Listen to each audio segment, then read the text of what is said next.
And hello, good evening. How are we doing tonight? Thanks for coming along.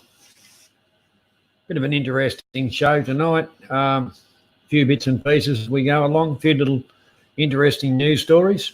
And then one news story, got a guest coming on, and he's doing some farming in Thailand, and I do my bit over there with the orchard and the trees and a few things that we've done. Plus, I came from a farming background in Australia anyway, so we're going to talk about the banning of the chemicals and some of the things like that. So that could be interesting. Not necessarily everybody's cup of tea, but we'll get on with it. G'day, Maggie. Once again, thanks for coming along. William. Yeah, all good here, all good. Right, I'll see if I can manipulate this. You remember, I'm not a technologically brilliant, but anyhow, we'll see how we go. So, okay, our first story. Chonburi Province, Thai Oil Public Limited, hosted a grand opening ceremony. The 5-story, 180 million baht building, which will become the Centre for Accident and Emergency Treatment at the Langkabang Hospital. So that's a good thing. A Thai public company putting money into the local community, places of need. That's always a wonderful thing, and it happens very, very freely in Thailand. A lot of the companies and that are very, very supportive of the people and open to the needs of the people. Right, the next story. 18 foreign companies received licenses to operate in Thailand. The Thai Department of Business Development granted licenses to companies from Japan, Singapore and Hong Kong, employing 428 Thais and a capital investment of over 470 million. G'day Outboard. G'day Dom. Brown Hand, how you going? Thanks for coming along. Yeah, so since January of this year, Thailand, the Department of Business Development, has granted 155 foreign companies licenses to operate within the kingdom, which is, on those figures, that's another goal. That's another goal for Thailand, and looks like Thailand's onwards and upwards. Next little story. It's a funny little story, but anyhow, we'll have a bit of a look at it. True Fit and Hill Barber Shop will offer high-end haircuts and shaves at Siam Bangkok Hotel on Ratchadam Road. Now, the interesting thing about this company, True Fit and Hill, it's the oldest barbershop in the world, and that was certified by the Guinness Book of Records. So that's a bit of a claim to fame.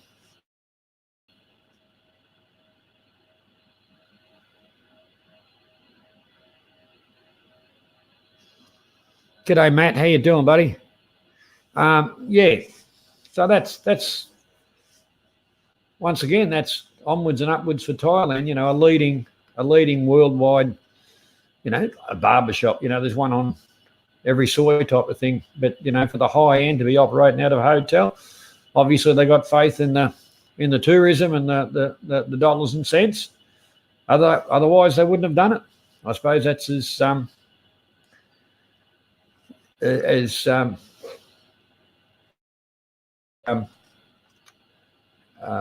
should we say, a tick or a feather in Thailand's cap.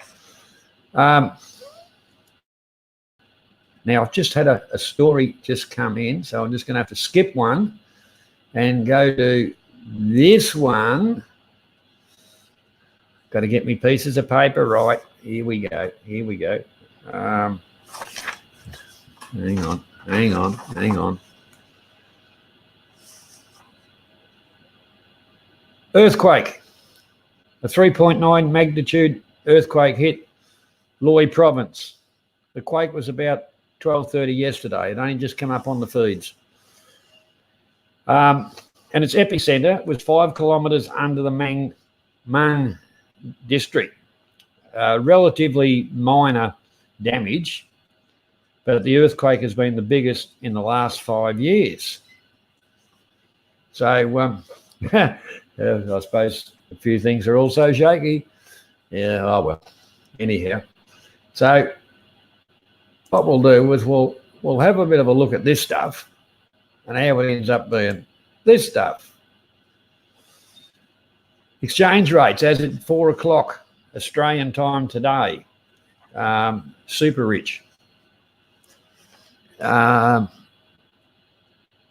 Stephen. How you going, mate? The US dollar, 30.8. Oh, hang on. Yeah, 30.30. The British pound, 38.70. The euro, 33.50. The Canadian dollar, 22.95. It's holding well. Poor old Australian dollar, 12. It's been kicked around the block a few times. The Swedish, whatever it is, that's 3.07. That hasn't moved a hell of a lot in a year. And the Scottish pound is 37.80. So yeah, that's the dollars and cents thing.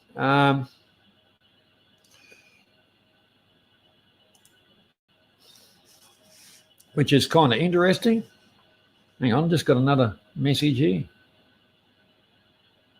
We're going to get a major Thai news outlet and also internet with large presence on YouTube and social media and a sponsorship deal. Oh, hang on, I shouldn't have read that out. Oh, yeah, righto. Now, the next story, I'm going to bring a guest on. I've just got to work out my stuff to do that because, like I said, I am a technological retard. But anyhow, we'll get on to it because with that other story, I mixed up my bits of paper. Right, so just bear with me for a couple of ticks, and we'll bring on the guest. We'll bring on our guest.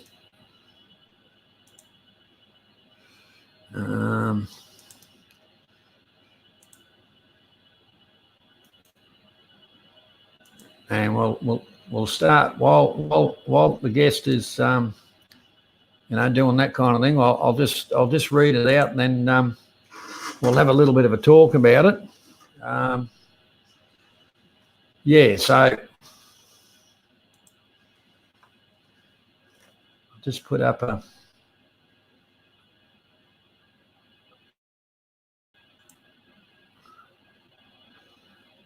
in the media for a little while. There has been a bit of talk in relation to this stuff, and it's been about the chemicals used, and there was a lot of debate on the chemicals, and there was 3 that came into it. So there was controversy with voting, apparently. Anyhow, the Anti-Corruption Organisation of Thailand joined the anti-paraquat bandwagon and called for all parties to take a stand on the controversial herbicides. And apparently there was another news release just later on this afternoon that the ban is going to take place on October the 20th. So with that, what do you think about that, Rowan? And welcome along. G'day and hello everyone in the chat. The thing is that there's a couple of things. First of all, one of the products they're banning is Roundup or glyphosate. Yeah, that's right. Glyphosate. Yeah. Now, there's a lot of controversy about glyphosate, and it comes from it having been originally made by Monsanto. And so everyone's going, oh, you can't trust Monsanto. It's like, well, you don't have to trust Monsanto. There's plenty of scientists that have done research. It's one of the most researched agricultural products there's ever been. And Roundup is 100% safe to use. The way its functionality is that it interferes with a process that doesn't exist in humans. Is the way it kills weeds. It's literally you can drink the stuff. I used to work on cane farms. I used to spray the stuff all the time with no face mask, bare feet, pair of shorts and a t-shirt, and it does you absolutely no harm. The other two are extremely toxic. Paraquat, or marketed also as gramoxone. I know it as gramoxone, and anytime, and we used to use that on the cane farms too. It's has different interaction. It's very fast acting, very good for broadleafs, and what it does, anything you spray that stuff on, any herb you spray that stuff on, it will kill. And most animals you spray it on, it will kill. It's you need about 3 teaspoonfuls of it to kill the average adult human. But here's the thing: originally they were proposing not to ban them, but to require a license of farms to use chemicals. Now, that there was a brilliant idea. People should be trained in how to mix the chemicals. That there are right ways and wrong ways of doing it, and there are safety precautions that should be taken. And I mean, like, I know of a bloke who died of paraquat poisoning or gramoxone poisoning. For a simple mistake, he ended up with a mouthful of the stuff and it killed him. Very painful death. Took 3 days for him to die, but he was in hospital within hours and he was dead within 3 days. Yeah. But William's just saying that it was banned 20 years ago in the UK. I think it was banned here probably longer than that. In Australia, no. Yeah. Gramoxone is, I think gramoxone is still used in Australia. I was using it 15, 20 years ago in Australia. Let's face it, our favourites in Australia was 2,4-D and 2,4,5-T. Mixed together, with diesel and water. It was dropped from helicopters and sprayed quite a lot. And it was called Agent Orange. Yeah.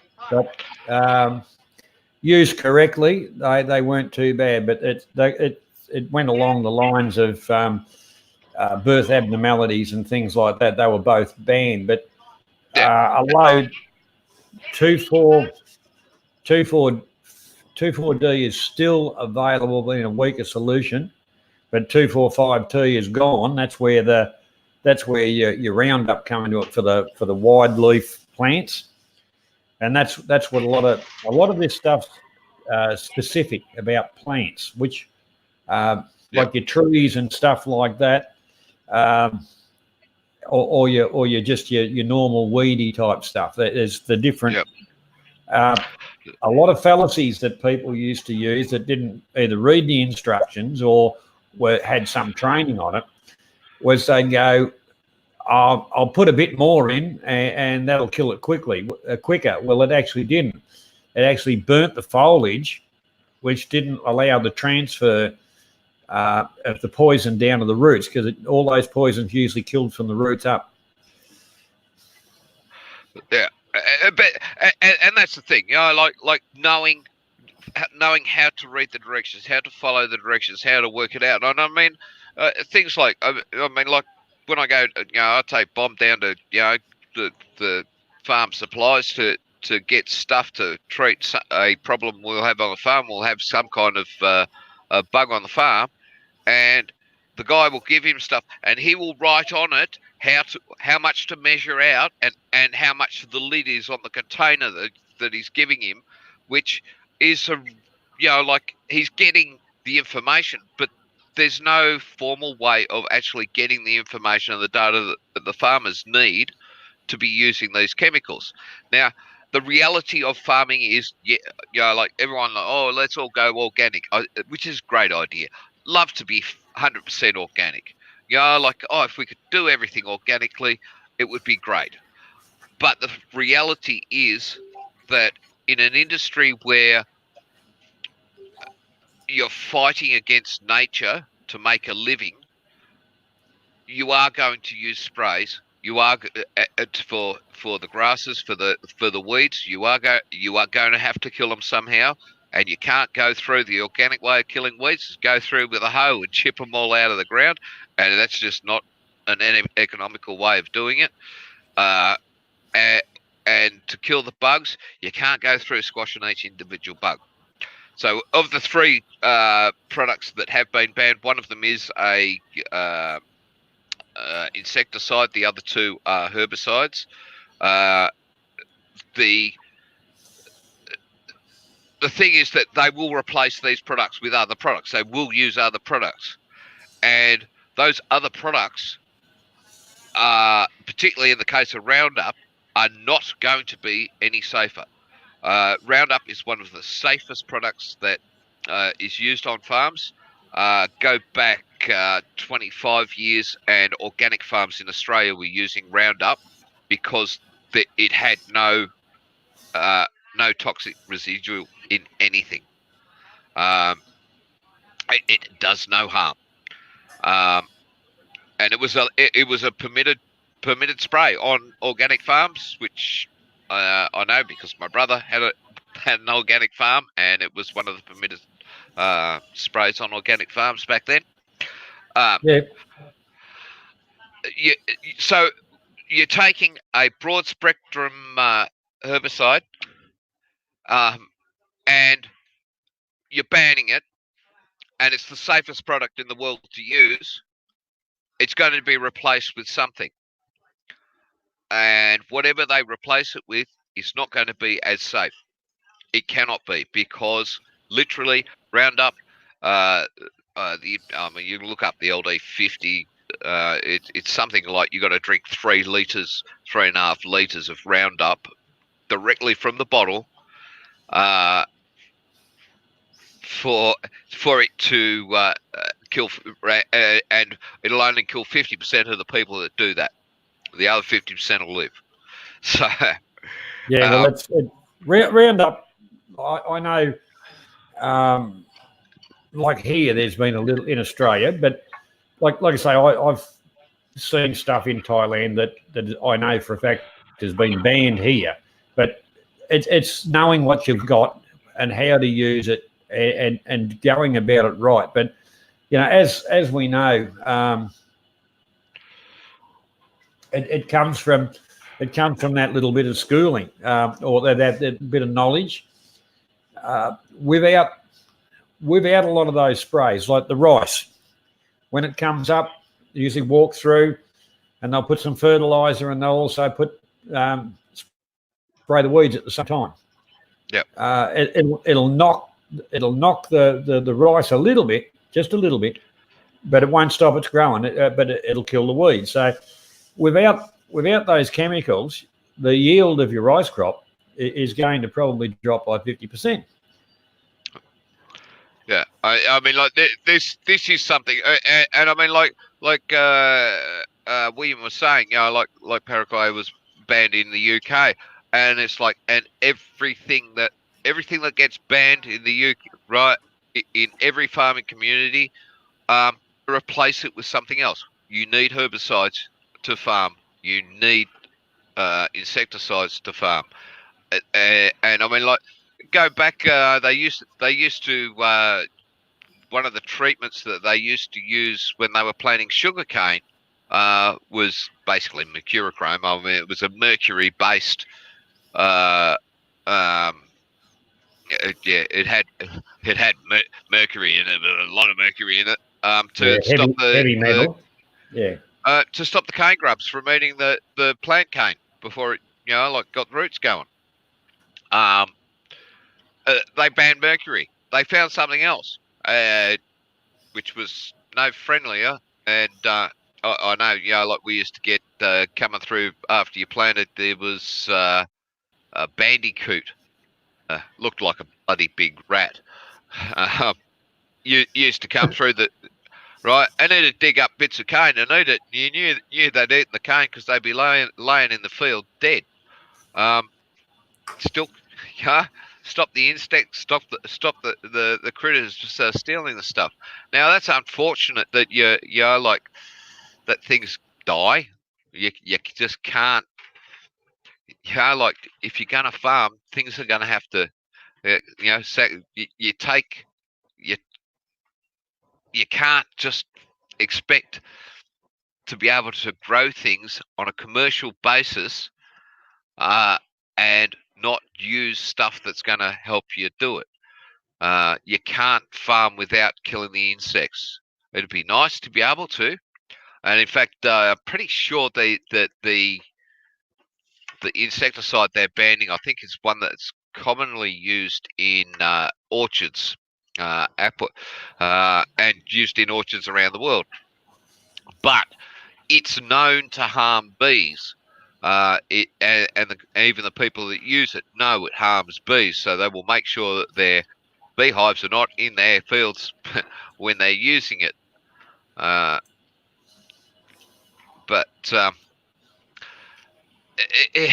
it comes down to,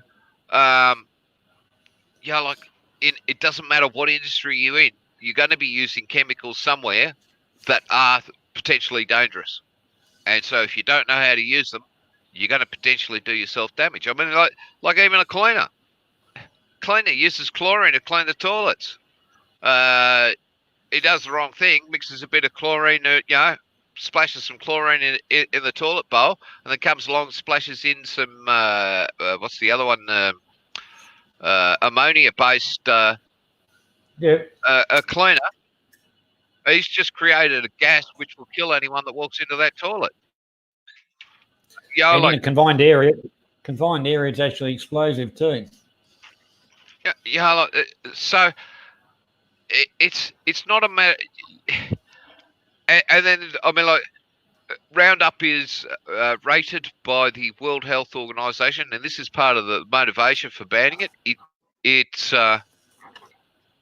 is rated as probably causes cancer, which puts it in the same category as red meat.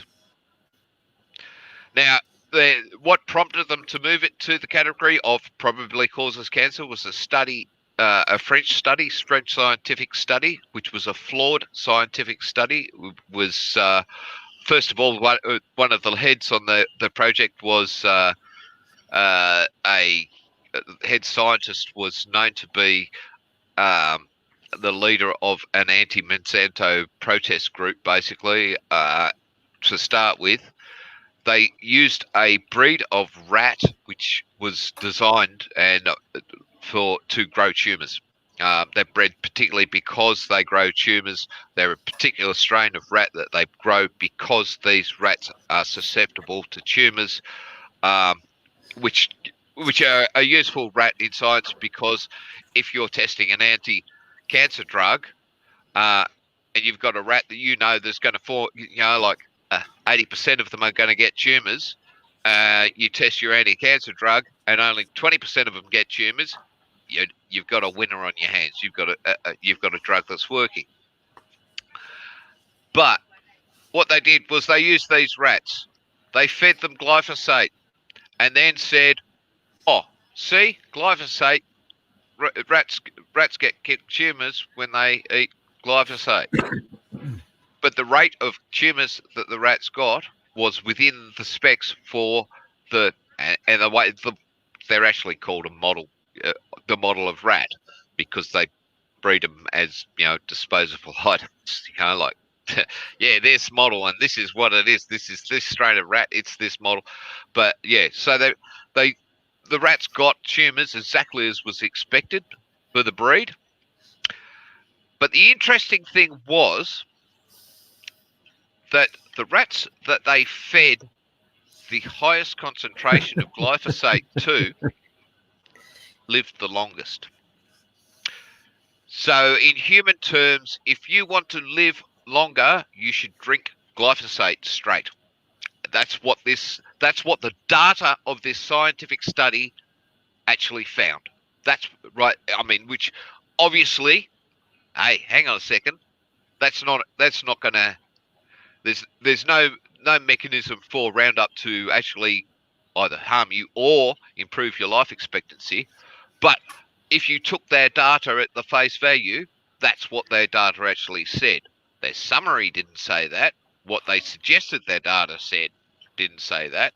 And when you look at the actual rats they used, the actual data is that the rats got tumours as expected. But the ones that had the stronger doses of glyphosate lasted longest before they got tumours. But this, again, they didn't use enough test subjects to actually come up with a valid result. However, because it was published science, it went when the World Health, it was put before the World Health Organization. They went, oh, all right then. Well, in that case, Roundup probably causes cancer. Yeah, red meat probably causes cancer. Yeah, maybe. Well, basically, there's a lot of things in diets, but you can get two people out of the same family. Basically, the genes are the same, so they can both be having the same diet. Doesn't mean to say that that one might get cancer, the other one don't. One might have heart disease, the other one doesn't. It's just one of those things, and it comes down to your genes, really. A lot of it. That's my personal thing. There are certain things that we do know definitely cause cancer.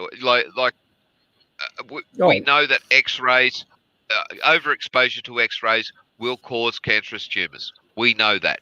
We've got the science to back that up 100%, without a doubt. There are there's a lot of things that we don't know. We don't know, and the search in the science still goes on to find out what causes cancers. Ovarian cancer, they've now found is a result of papillomavirus virus, which is the one that gives you warts, basically. They found, right, and once they found it, they went, oh, hang on a sec, we can actually we can immunise people against that. And so now there is an immunisation for cervical cancer. They can actually stop you getting cancer. And this is the problem with cancers, is that they are all different. There is no one single cancer. There's many cancers. Some of them we understand better than others. The ones that we understand, the more information we have on it, the more we understand it, the better we are able to prevent it and then treat it. But when people are running around making bad science and just muddying the waters, it doesn't help anybody. And now they're going to. There's one mob doing that at the moment. Isn't that called the mob that's running around saying the Earth's getting warmer and global warming and. Well, yes and no, but you see, global warming is happening, but that's the science is good. But what happens is that then you get the alarmists going around saying the world's going to end. Well, the world is not going to end. The world is going to become more uncomfortable, is in hotter, which, well, if you live in Melbourne, just, you could do with a few Bloody extra beautiful, degrees, mate. eh? Bloody beautiful. This area is wonderful. That's it. But what it means is that, like the kick-on effects are that if you get sea level rises while you've got, like major cities subsiding, there's going to be it's going to cause financial harm, right? Financial harm. This is the big kicker. It's going to cause a lot of financial pain to countries where rising sea levels means that their coastal cities are going to be underwater because they've either got to put big walls up to stop the water or they've got to move their cities. Either are very expensive options. Right. Now, that's why, like this Greta jumping up in the UN and going, oh, yeah, you're going to learn my country. The world's not going to end, Greta. Yeah, you're going to be right, girl. Yeah, the world will still be here. Might be different. All right.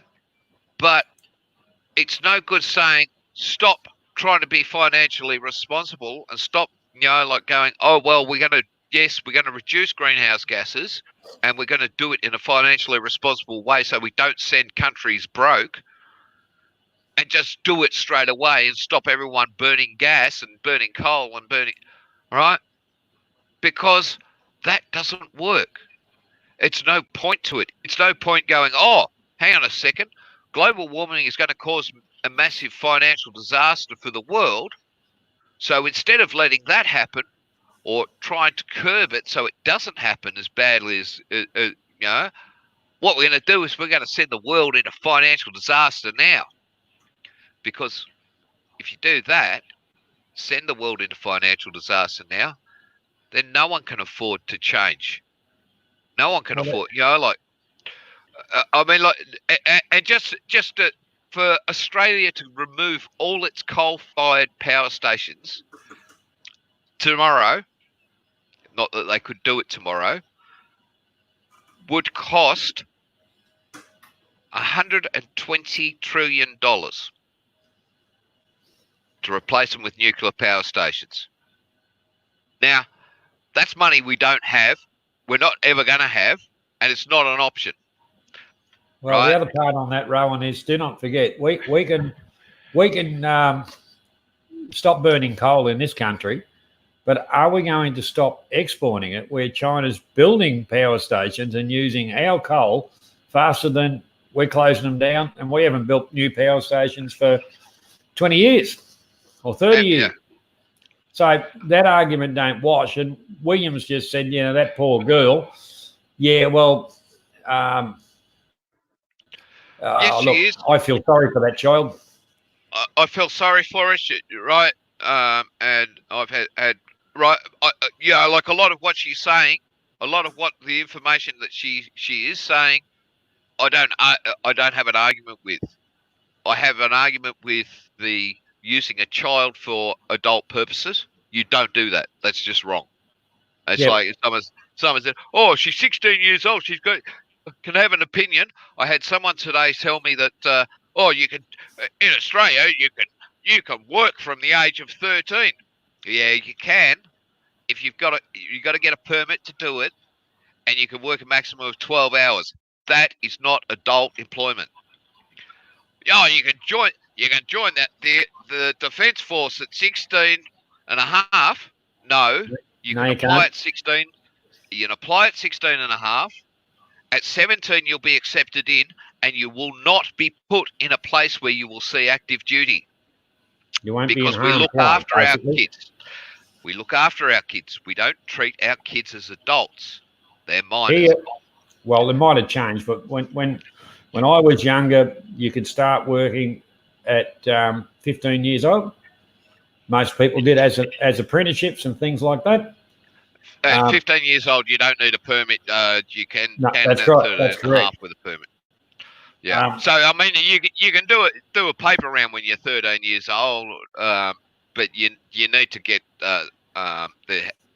you've got to jump through some hoops to do it. And I mean, like, it's not adult work at 13 years old, right? We don't let kids, right? You can't drive a commercial vehicle in Australia if you're under 18. That's adult work. Yep. You know, you can't vote in Australia if you're under 18 years old, because that's an adult. Yeah, it requires you to be an adult, so you understand a bit about the world before you start putting in your 2 cents worth. It's fine to build opinions, but people have to understand that a valid opinion is based on fact. And when you're 16 years old, there's no way that you're going to understand all the implications of what you're saying, because most adults don't. I mean, if you stopped and think, well, okay, to stop burning hydrocarbons today, what does that mean for the world, and what do governments, right? Most people don't understand that would mean financial ruin for the world. It's just like, oh, you got to stop doing it, which is why the protesters get out there and protest it, because they don't understand that you can't just stop doing it. You have to wind it down. You have to do it responsibly. You have to do it in a way that the finances don't send everyone broke, because there's no point turning first world countries into third world countries, because the third world countries are going to go, be fucked, we can't afford to stop burning coal. We're going to keep burning it. And all you do is you move the power, right? You end up being a third world country, and then you go, that was a bit of a waste of time. We can't afford to do anything now, so we go back to burning coal because we need the electricity. Well, it's a couple of comments here, Ron. William said, grow more trees. Well, that's interesting. If you remember, a few months ago, I did a bit of a spiel on Southeast Asia, basically, where the trees were being cut down illegally, and all those kind of things. Multinationals were behind it, and they were going to plant rubber and all that. You've got Brazil, the Amazon. Those areas were classed as the lungs of the world, and they're being devastated for monetary gain. And Passport TV, welcome along, mate. Yes, you're right. Myself, when we went to school, we were presented with facts.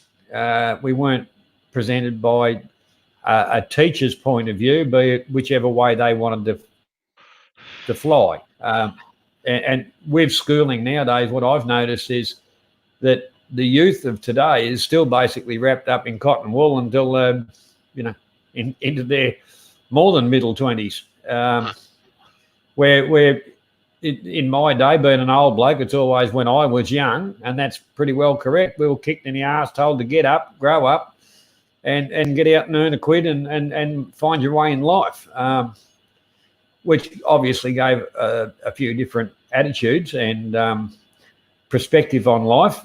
But you basically you look to both sides to.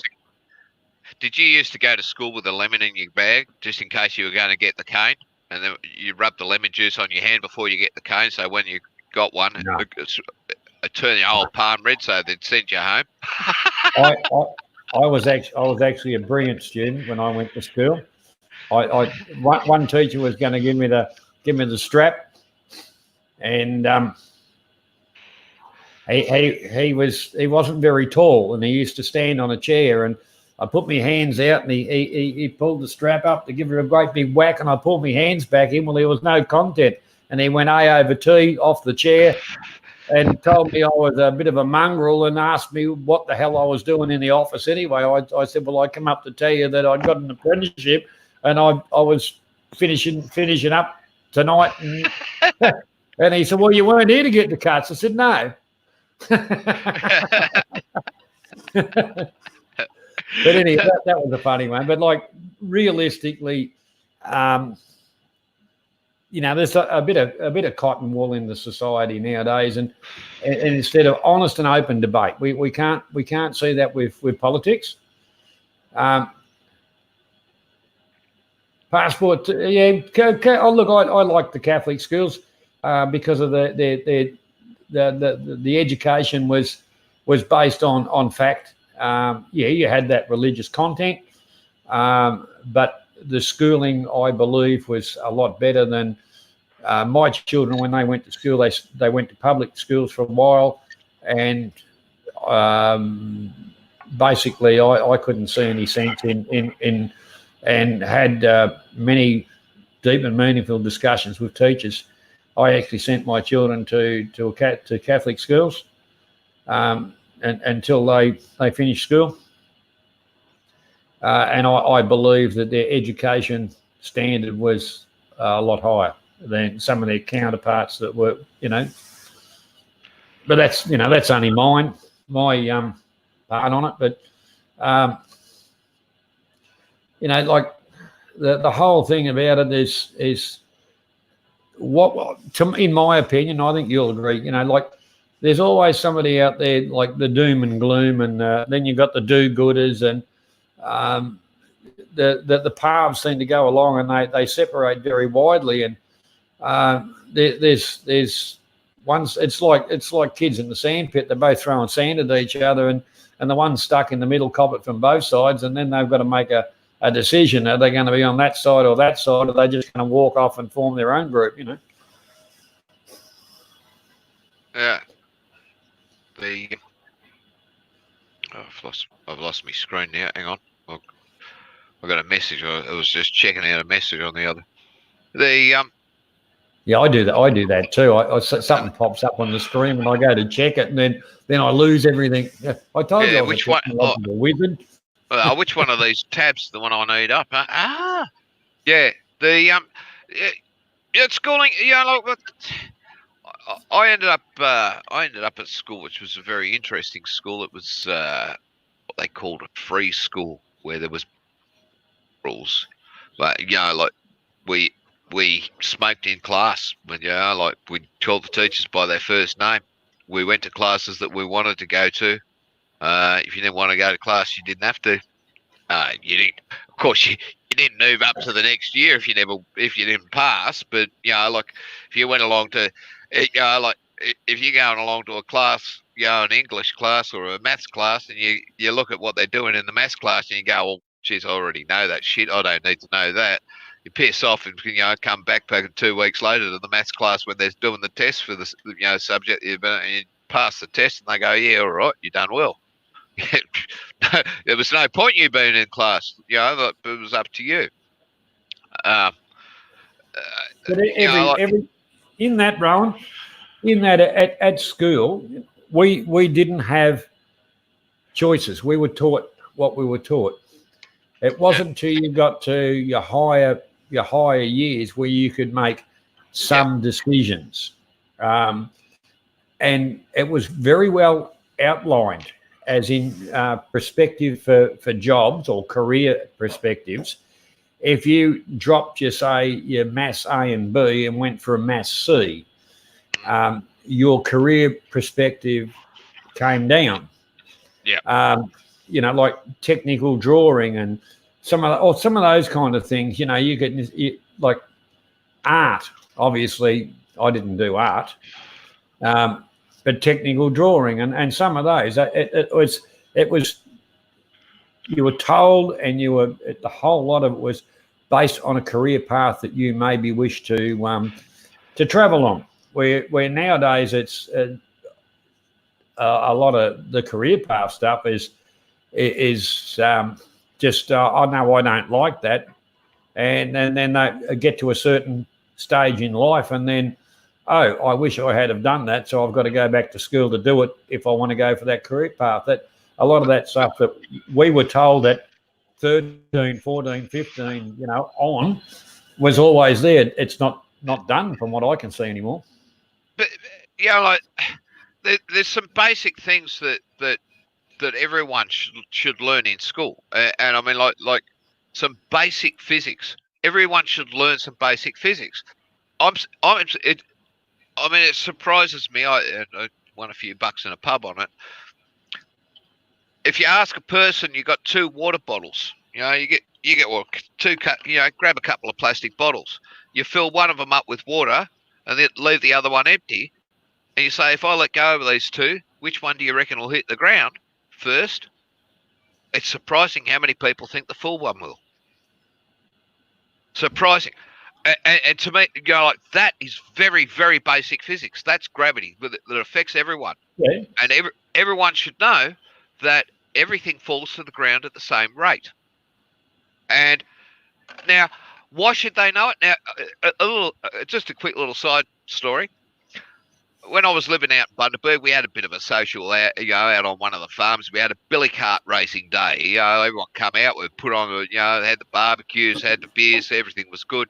Raised a few bucks for a local charity. Can't remember what it was. But there was a guy, a mate of mine, and he built a billy cart to win it in the race. And there was a junior division, so his son was going in the race and as well. And then he was riding the race in the adult. And he rocks up with this cart, and we take it off the back of the ute. I think we went took it up in my ute, take it off the back of the ute, and he's got 3 sandbags. And he starts putting them in the cart. And I said, "What are you doing?" He says, "Oh, make it heavier so it goes faster." No, it won't. Yeah, because then you get the speed going down the hill. No, heavier things don't go down hills faster. All you're doing is putting more weight on the bearings and slowing the cart down. You're digging the tyres into the ground more. Want it light as you possibly can make it. He didn't believe me. So, I mean, there was a bit of, start before the thing. He tried it. He found out that I was right. But I knew I was right without him even trying it. And it was basic physics. And it's something everyone should know. Like these things are things that everyone should know. Just simple, basic physics. And that way, like things like that. Because, I mean, like like I say, I like drinking in a pub. Yeah. You pull out 2 bottles, you find some sucker who'll say, "Oh, yeah, of course, the full one's going to hit the ground first." Oh, you want a couple of bucks on it? Actually, I'll show you the physics. Now you got the old beer pot, the old pot. Yeah. Full of beer, and you say to somebody, "Right, I'll drink my pot, and I bet you I can put enough back in it to fill it." And 9 times out of 10, you get your pot, you scull it, boom, gone. You go like that, and say, "There you are. There's enough back in it to fill it." That one or the fucking the bloody $5 note will fill it. Will. I like the 2 pots on the shot. Megan, buddy, I bet you I can drink my 2 pots fucking quicker than you can drink 2 shots. But you got to give me a 1 pot head start. Right? And now you're not allowed to touch my glasses. I'm not allowed to touch yours. Okay. Them's the rules. So you're down the first pot. You stick it over one of their shots. Stick it upside down over the shots, and then you just drink their fucking. Yeah, you're not allowed to touch my glass, mate. Here's another 20 in the kit.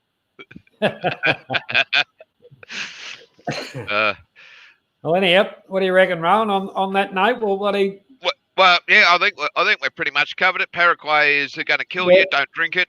Round up, you drink up to 3 litres of it, because more than that might kill you.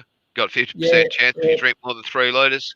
And you can use it for aftershave, but it don't smell well. The smell of Roundup isn't all that bad. I mean, but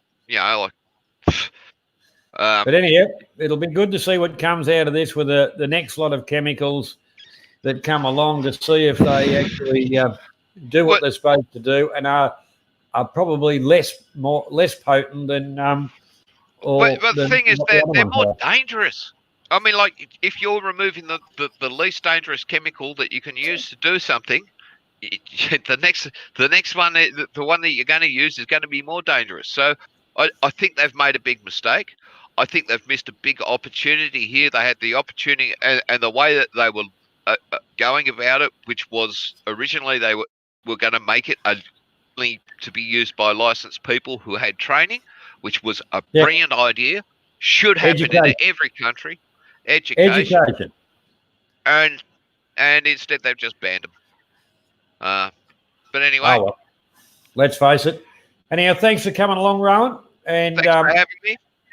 thanks to everybody else for coming along. Give us some support. If you haven't done it, hit the thumbs up button on your way out. And we'll see you next week. And you never know. Me and Rowan might find a topic to have a talk about next week. Or anyhow, next week's a long way away. So once again, thanks for coming. Take care. Stay safe. Good night, everyone. Good night.